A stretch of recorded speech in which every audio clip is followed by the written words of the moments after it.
ছাত্ররা, আজ আমি এখানে বাইনারি অপারেশনের কিছু প্রবলেম নিয়ে আলোচনা করব। তো সবার প্রথমে যে প্রবলেমটা রয়েছে দেখো কি বলেছে, মূলদ সংখ্যাসমূহের সেট কিউ এর উপর একটি প্রক্রিয়া নট সংজ্ঞাত হয় কিভাবে, A not B is equal to A B plus one দ্বারা। প্রমাণ করো যে নট হলো কিউ এর উপর একটি দ্বিপদ প্রক্রিয়া। ওকে, সলিউশন দেখো, কিউ এর উপর একটি দ্বিপদ প্রক্রিয়া প্রমাণ করতে বলেছে, অর্থাৎ আমাদের কি দেখাতে হবে, এই নট হলো কিউ ক্রস কিউ থেকে কিউতে একটা ম্যাপিং, এটা যদি দেখাতে পারি তাহলেই বলবো নট হচ্ছে কিউ এর উপর সংঘাত একটি দ্বিপদ প্রক্রিয়া। ওকে, দেখো কি বলেছে এখানে, A not B is equal to A B plus one দ্বারা। তাহলে কি লিখবো, মনে করি এ comma B belong to Q. Okay, তাহলে এ বি যেটা, এ বি অবশ্যই কিউ এর মধ্যে থাকবে, কারণ কি Q is closed under multiplication, এবং এ বিটা কিন্তু ইউনিক হবে, একটাই ভ্যালু থাকবে, এ বি এর বেশি মান থাকবে না। দিস ইমপ্লাইজ তাহলে এ বি প্লাস ওয়ান এটাও কিউতে থাকবে, এ বি যদি কিউতে থাকে আর ওয়ান তো কিউতে আছে, তাহলে এ বি প্লাস ওয়ান এটাও বিলংস টু কিউ, এবং কি এ বি প্লাস ওয়ান এটারও কিন্তু একটাই ভ্যালু থাকবে, ঠিক আছে এ বি এর জন্য। তাহলে দেখো এবার এ বি প্লাস ওয়ান কিউতে আছে, তার মানে কি এ নট বি এটা কিউতে আছে, তাহলে A comma B belong to Q imply করছে এ not B belongs to Q. সুতরাং কি লিখবো, সুতরাং কিউ নট হলো কিউ সেটে একটি দ্বিপদ প্রক্রিয়া।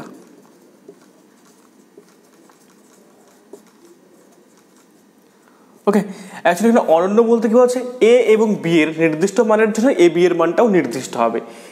ওকে, এ বি এর নির্দিষ্ট মানের জন্য এ বি এর মানটাও নির্দিষ্ট এবং এ বি প্লাস ওয়ানের মানও নির্দিষ্ট হচ্ছে, এটাই এখানে বলা হয়েছে। তাহলে কি a comma B belong to Q imply করছে এ not b belong to Q, তাহলে নট হলো কিউ এর একটি দ্বিপদ প্রক্রিয়া। কিউ এবং এটা কি অনন্য, অ্যাকচুয়ালি এ নট বি অনন্য, এ নট বি এর যদি একের বেশি ভ্যালু থাকতো তাহলে কিন্তু নটটার ম্যাপিং হতো না। কেন ম্যাপিং হতো না, এ নট বি এর যদি একাধিক মান থাকতো তাহলে এ কমা বি এই যে এলিমেন্টটা রয়েছে কিউ ক্রস কিউতে তার তো একের বেশি ইমেজ থাকতো, বাট একের বেশি ইমেজ থাকলে সেটা নিশ্চয়ই ম্যাপিং হবে না। তাহলে এ বি মানে প্রত্যেকটা এ বি এর জন্য এ বি এর যে মানটা অর্থাৎ এ বি এর গুণফল তারপরে এ বি প্লাস ওয়ান এই মানটা ফিক্সড থাকবে। ওকে, তাহলেই কিন্তু বাইনারি অপারেশন হবে, আদারওয়াইজ বাইনারি অপারেশন হবে না। তাহলে কি লিখবো, নট হলো কিউ সেটে একটি দ্বিপদ প্রক্রিয়া। ওকে, এরপর পরের অঙ্কটা দেখো কি বলেছে, সব জটিল সংখ্যা সমূহের সেট সি এর উপর একটি প্রক্রিয়া স্টার সংজ্ঞাত হয় z1 star z2 is equal to square root of z1 z2 দ্বারা। স্টার কি সি সেটের সংজ্ঞাত একটি দ্বিপদ প্রক্রিয়া? আচ্ছা, সবার আগে আমি রুট এর মানেটা তোমাদের বোঝাই ভালো মতো। দেখো রুট ফোর বলতে কি বোঝায়, রুট ফোর কিন্তু টু হয়, মাইনাস টু নয়। চারের বর্গমূল দুটো, একটা হচ্ছে প্লাস টু আর একটা হচ্ছে মাইনাস টু, কিন্তু রুট ফোর যখন লিখবো আমরা root four is equal to two two, plus minus two নয়। এটা শার্ট সেন্সে আসে এবং সবসময় পজিটিভ ভ্যালুটাই আসে। Root nine is equal to কত হবে, একইভাবে থ্রি হবে। রুট নাইন কিন্তু প্লাস মাইনাস থ্রি নয়। এবার চারের দুটো বর্গমূল, একটা আছে দুই আর একটা আছে মাইনাস দুই, এটা টু আর একটা আছে মাইনাস টু। এবার শুধু এটা লিখবো আমরা, এটা লিখবো না, অ্যাকচুয়ালি শার্ট সেন্সে সবসময় পজিটিভ ভ্যালুটাই নেওয়া হয়। কিন্তু কমপ্লেক্স নাম্বারের ক্ষেত্রে তো পজিটিভ নেগেটিভ বলে কিছু নেই। দুটো complex number Z one Z two কি হয়, হয় Z one is equal to Z two হয়, অথবা Z one not equal to Z two হয়, এরকম কোনো ছোটো বড়োর ব্যাপার নেই। তাহলে যেহেতু ছোটো বড়োর ব্যাপার নেই তাহলে কে জিরোর থেকে বড় কে জিরোর থেকে ছোটো এরকম কোনো ব্যাপার নেই কমপ্লেক্স নাম্বারের ক্ষেত্রে। ওকে, তাহলে প্রত্যেকটা কমপ্লেক্স নাম্বারের ক্ষেত্রে কিন্তু রুট আমাদের দুটো আসবে, যেরকম square root of minus one যদি বলি এটা কিন্তু প্লাস মাইনাস আয়োটা হতে পারে, কারণ এটার স্কোয়ার করলেও হচ্ছে মাইনাস ওয়ান, আবার এটার স্কোয়ার করলেও হচ্ছে কত মাইনাস ওয়ান। ক্লিয়ার? তাহলে square root of minus one is equal to plus আয়োটাও হতে পারে, আবার মাইনাস আয়োটাও হতে পারে। এখানে নির্দিষ্ট কোনো সংখ্যা লেখা যাচ্ছে না। তাহলে এবার আমাদের কি দেখাতে বলেছে, এটা কি একটি দ্বিপদ প্রক্রিয়া? তাহলে অবশ্যই বোঝা যাচ্ছে দ্বিপদ প্রক্রিয়া নয়, দুটো করে ভ্যালু আসছে যেহেতু এখানে। তাহলে আমরা লিখবো কি লিখবো এখানে,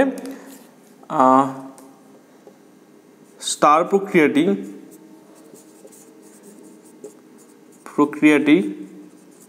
কি সি সেটে একটি দ্বিপদ প্রক্রিয়া নয়। ওকে, কারণ কি? কারণ Z1, Z2 C হলে রুট Z1 Z2 এর দুটি মান পাওয়া যায়, এবার স্টারকে সি ক্রস সি থেকে সিতে ম্যাপিং হতে হলে Z1 Z2 যে অর্ডার্ড পেয়ার থাকবে Z1, Z2 এর তো ইমেজ একটাই থাকতে হবে, এবার যেহেতু রুট Z1 Z2 এর দুটো মান রয়েছে, তাহলে এর ইমেজ দুটো চলে আসছে না, প্রত্যেকটা মানে এক একটা ইমেজ হবে। তাহলে কি হবে? যেহেতু একটা এলিমেন্টের দুটো ইমেজ পাওয়া যাচ্ছে, তাহলে সেটা ম্যাপিং নয়। আর ম্যাপিং যদি না হয়ে থাকে তাহলে কিন্তু বাইনারি অপারেশন নয়। কারণ আমরা কি কোনো একটা সেট এস এর মধ্যে বাইনারি অপারেশন বলতে বোঝাই এক্স ক্রস এস থেকে এক্স সেটের মধ্যে একটা ম্যাপিং। হ্যাঁ, কারণ Z1 Z2 belongs to C হলে এত এর দুটি মান পাওয়া যায়। উদাহরণস্বরূপ দেখো 1 আছে সি এর মধ্যে, 1 বিলংস টু সি এবং -1 বিলংস টু সি। ওকে, এখন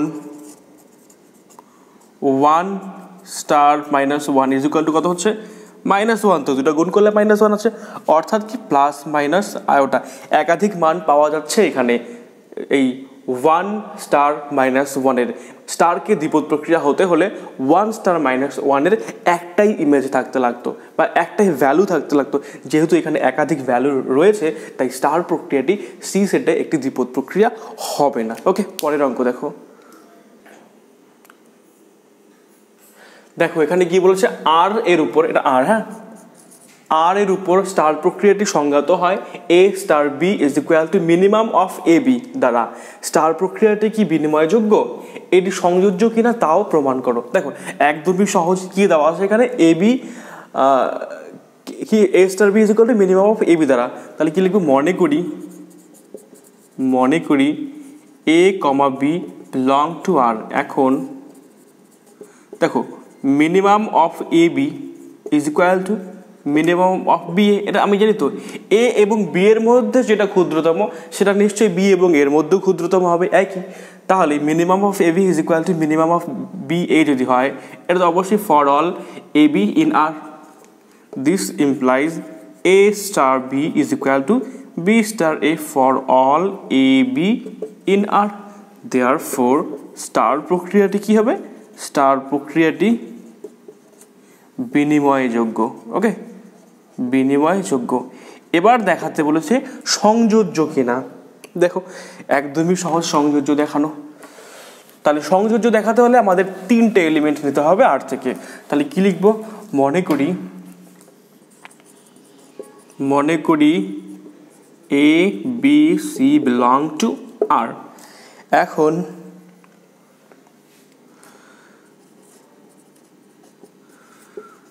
আমরা জানি minimum of a b comma c এইটার যে মিনিমাম হবে, মানে এ বি এর মধ্যে মিনিমামটা, তারপরে যা আসবে সেটার সাথে সি নিয়ে তাদের মিনিমাম এটা। আর এটা তো একই হবে, মিনিমাম অফ এ এর সাথে মিনিমাম অফ বি সি। এখানে কি বি এবং সি এর মধ্যে মিনিমামটা আগে নেবে এবং তারপরে দেখবে এ এবং সেই মিনিমামের মধ্যে কোনটা মিনিমাম। ওকে, তাহলে এই দুটো তো একই হবে।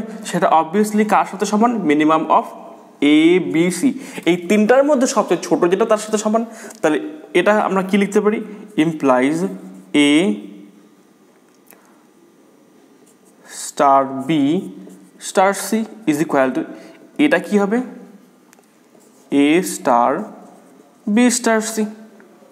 এটা প্রবলেম হলে মাঝখানে আর একটা লাইন তোমরা লিখে নেবে। আচ্ছা, সেটা আমি বলে দিচ্ছি।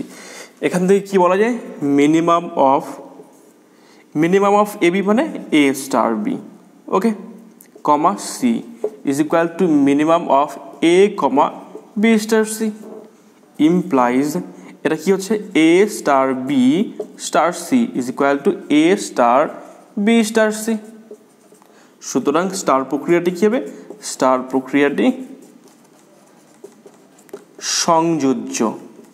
স্টার প্রক্রিয়াটি সংযোজ্য। ঠিক আছে, পরের অঙ্কটা দেখো। দেখো পরের অঙ্ক কি বলেছে, আর মাইনাস জিরো। আর মাইনাস জিরো বলতে কি বোঝায়, এটা হচ্ছে পুরো রিয়াল লাইন ধরে নিলাম, 0 1 2 3 আপ টু ইনফিনিটি, -1 -2 -3 সব ইন্টিজার্সগুলো। তারপরে এখানে যত র্যাশনাল ইরেশনাল পয়েন্ট আছে সবগুলো নিয়ে কি আসছে, set of all real numbers. এবার আর মাইনাস জিরো বলতে বোঝাচ্ছে জাস্ট একটা পয়েন্ট বাদ, জিরোটা বাদ দিয়ে পুরো রিয়েল নাম্বার সেট থেকে জাস্ট জিরো বাদ দিয়ে দিলে যা আসবে, অর্থাৎ এখানে একটা পয়েন্ট জাস্ট বাদ দিয়ে দিল, তার মানে কি দাঁড়াচ্ছে, একটা পাংচার্ড রিয়েল লাইন। কি বলবো এটাকে, punctured real line, punctured at zero. Okay, R minus zero কি বলছে, আর মাইনাস জিরো সেটের উপর একটি প্রক্রিয়া স্টার যদি a star v is equal to A b by 3 for all a b in R minus zero দ্বারা সংজ্ঞাত হয়, তবে এত সেটে স্টার প্রক্রিয়ার সাপেক্ষে এক সম উপাদান নির্ণয় করতে বলেছে। এখানে বলেই দিয়েছে যে এটা হচ্ছে কি দ্বিপদ প্রক্রিয়া, তাহলে আমাদের কি বের করতে হবে, এক সম উপাদান বের করতে হবে। দেখো একদমই সহজ, কি লিখবো, মনে করি স্টার প্রক্রিয়ার সাপেক্ষে আর মাইনাস জিরো সেটের এক সম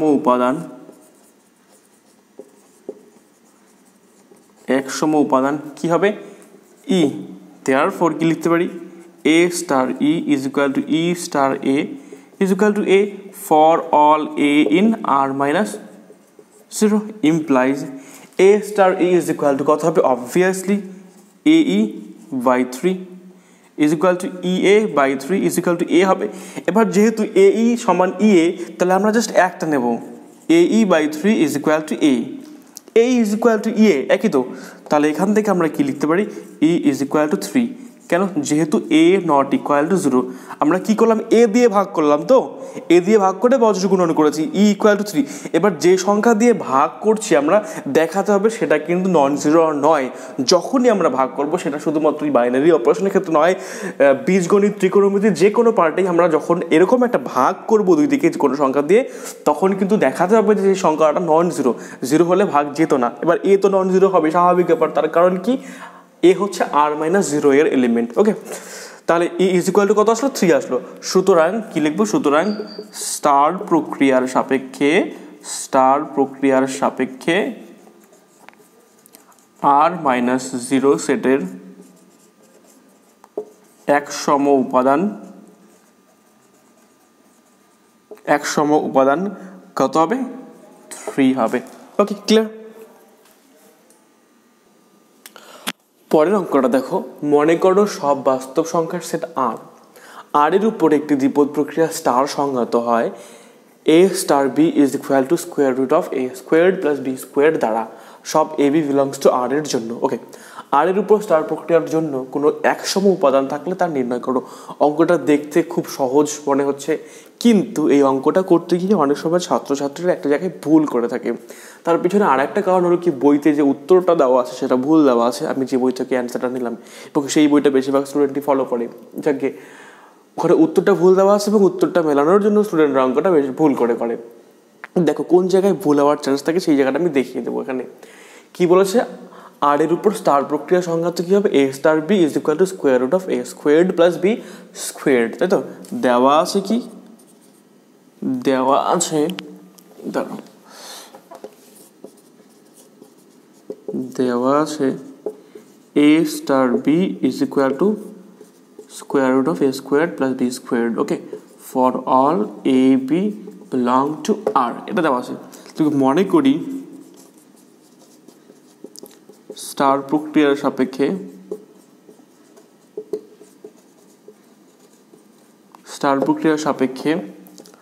আর সেটের একসম উপাদান ই, স্টার প্রক্রিয়ার সাপেক্ষে আর সেটের একসম উপাদান ই। তাহলে সুতরাং আমরা কি লিখতে পারি, a star e is equal to e star a is equal to কত হবে, এ হবে, is equal to a by the definition of e. তাহলে কি আসছে, square root of a squared plus e squared is equal to squared plus a squared is equal to a square. এ এবার দেখো এটা কিন্তু একই জিনিস, তাই না? যেহেতু যোগ হচ্ছে কমিউটেটিভ, এটা একই জিনিস, তাহলে আমরা একটাকে নিয়েই আগাবো, অর্থাৎ শুধু এটাকে নিয়েই আমরা আগাই। এবার এখান থেকে কিন্তু আমরা ই এর মান ডাইরেক্ট বের করতে পারবো না। ই এর মান বের করতে হলে আমাদের কি করতে হবে, বর্গ করতে হবে একে দুদিকে। হ্যাঁ, তাহলে বর্গ করে নিচ্ছি। বর্গ করলে কি পাবো, বর্গ করলে পাওয়া যায় a square plus e square is equal to a square. তাহলে কি হবে, তাই ইকুয়াল টু 0, দুই দিক থেকে কেটে গেল ওই পার্টটা। তাহলে কি হচ্ছে, ই ইজ ইকুয়াল টু 0। সুন্দরভাবে দেখাচ্ছে ই ইজ ইকুয়াল টু 0। ওকে, এবং বইতে তাই দেওয়া আছে, এক সম উপাদান হচ্ছে 0। এখানে একটা জিনিস লক্ষণীয়, দেখো এ ইজ ইকুয়াল টু 0 আসছে। এবার যদি এ নেগেটিভ হয় তাহলে কি হবে, এখন এ লেস দেন 0 হলে দেখো এই জিনিসটা খেয়াল করবো সবসময়। আমরা জানি √4 ইজ ইকুয়াল 2 হয়, কখনো কিন্তু -2 হয় না। √9 ইজ ইকুয়াল টু 3 হয়, কখনো কিন্তু -3 হয় না। যখন এরকম থাকবে, এরকম 4-এর বর্গমূল দুটো, একটা +2 একটা -2, কিন্তু √4 ইজ ইকুয়াল টু 2 লিখি, এখানে শার্ট সেন্সে আসছে। শার্ট সেন্সে কখনো নেগেটিভ ভ্যালু আসে না। তাহলে এ লেস দেন 0 হলে কি হবে, দেখো এ স্টার ই মানে a star 0 is equal to √² plus 0²। তার মানে √² কিন্তু -ই হবে, কেন, যেহেতু এ নেগেটিভ, তাহলে মাইনাস, এটাই পজিটিভ। এখানে কিন্তু a star 0 is equal to a আসছে না। ওকে, এই জিনিসটা খেয়াল করতে লাগবে। এটা কেন খেয়াল করবো, আমরা দেখো ই এর মান বের করার সময় কিন্তু ক্যালকুলেশন সময় এক জায়গায় বর্গ করেছি। এবার এক জায়গায় যেহেতু বর্গ করেছি, তাহলে একদিকে পজিটিভ একদিকে নেগেটিভ থাকলে কিন্তু কোনো ম্যাটার করে না। ওকে, তাহলে ওই জিনিসটার থেকেই মাথায় আমাদের আসা স্বাভাবিক, যদি বর্গ না করলে মান বের করা যাচ্ছে না, তাহলে নিশ্চয়ই কিছু না কিছু এখানে ব্যতিক্রম থাকতে পারে, কিছু কোথাও না কোথাও একটা ঘাটতি রয়েছে এখানে। তো লেখা আছে এ যদি নেগেটিভ হয় তাহলে কিন্তু a star a is equal to -a হচ্ছে না, ইকুয়াল টু এ হচ্ছে না, -a হয়ে যাচ্ছে। তার কারণ কি, √² প্লাস 0² যাই হোক সবসময় একটা পজিটিভ ভ্যালু দেবে। তাহলে এ নেগেটিভ হলে আমরা এ স্টার এ সমান এ পাচ্ছি না, তার মানে এই 0 যে পেলাম এর মান, এটা আইডেন্টিটি এলিমেন্টস নয়। তাহলে কি লিখবো, সুতরাং আর সেটে স্টার প্রক্রিয়ার জন্য কোনো একসম উপাদান নেই, কোনো একসম উপাদান নেই। তোমরা যদি পড়ে থাকো সেই বইটা, তাহলে দেখবে ওখানে দেওয়া আছে ই ইজ ইকুয়াল টু 0 এবং অ্যান্সারে দেওয়া আছে যে একসম উপাদানটি হলো 0। এবং এখানে এসেই বেশিরভাগ স্টুডেন্টরা অঙ্কটা করা বাদ দিয়ে দেয়, ভাবে যে এখানেই অঙ্কটা শেষ, কিন্তু অঙ্ক ওখানে শেষ নয়, আর একটু করতে হবে এবং বলতে হবে একসম উপাদান নেই। এটা ছিল কোন জায়গার থেকে আসছে, ওই a² প্লাস ই² ইজ ইকুয়াল টু এ, এরপর তো আমি বর্গ করেছি। এবার এ যদি নেগেটিভ হতো তাহলে √a² প্লাস ই² কখনো তো এ হতো না, সেক্ষেত্রে √a² প্লাস ই² ইজ ইকুয়াল টু -a আসতো, কারণ এটা সবসময় নন নেগেটিভ ভ্যালু দেবে। তো এখান থেকে আমি এর মান বের করতে গিয়ে কি করেছি, দুদিকে স্কোয়ার করেছি, তাই না? তাহলে খেয়াল করতে হবে, যখনই কোথাও স্কোয়ার করে মান বের করতে হবে, তখন একটা জিনিস খেয়াল করবে, পজিটিভ এবং নেগেটিভের ক্ষেত্রেও কি সেই ব্যাপারটা প্রযোজ্য, দু ক্ষেত্রেই। ওকে, তাহলে এই অঙ্কটা একটা ভুল হওয়ার চান্স থাকে সব স্টুডেন্টের, তাই আমি এই অঙ্কটা বেছে নিয়েছি, করালাম। এরপরের ভিডিওতে আমি আরও কিছু অঙ্ক নিয়ে আসবো, এখানে শুধুমাত্র আইডেন্টিটি এলিমেন্ট পর্যন্তই আমি অঙ্ক করালাম। নেক্সট ভিডিওতে আমি কীভাবে কোনো একটা এলিমেন্টের ইনভার্স বের করতে হয় সেটা নিয়ে শেখাবো, তারপরে কম্পোজিশন টেবিল তৈরি করা নিয়ে কিছু অঙ্ক করাবো, এবং আরও কিছু ডিফিকাল্ট প্রবলেম নিয়ে আলোচনা করবো। আমি জেনারেলি খুব ডিফিকাল্ট প্রবলেম আমি সিলেক্ট করি না অঙ্ক করে দেওয়ার জন্য, সহজ সরল অঙ্কেই খুঁজে দেওয়ার চেষ্টা করি, কিন্তু তার মধ্যে কিছু একটা এরকম টুইস্ট থাকে। যাকে তো বাইনারি অপারেশনের সলিউশন শুধু এই কটা অঙ্কেই সলভ করে দিলাম আমি এই ভিডিওতে। নেক্সট ভিডিওতে আমি আরও কিছু সলিউশন নিয়ে আসবো, কিছু ডিফিকাল্ট প্রবলেমের সলিউশন নিয়ে আসবো। এবং তোমরাও যদি কিছু অঙ্ক আমার নেক্সট ভিডিও আপলোড করার আগে কিছু অঙ্ক পাঠিয়ে দাও আমায়, তাহলে অবশ্যই সেই অঙ্কগুলোও আমি ওই ভিডিওর মধ্যে ইনক্লুড করে রাখবো। ঠিক আছে, তাহলে তোমরা এখনও যদি আমার চ্যানেলটি সাবস্ক্রাইব না করে থাকো তাহলে অবশ্যই সাবস্ক্রাইব করবে এবং বেল আইকনটি প্রেস করবে, যাতে নতুন ভিডিও আপলোড করার সাথে সাথে তোমাদের কাছে নোটিফিকেশন চলে যায়। এবং বন্ধুদের সাথেও তোমরা আমার এই ভিডিওগুলি যত সম্ভব পারা যায় শেয়ার করবে। ঠিক আছে, থাকলো তাহলে এই পর্যন্তই।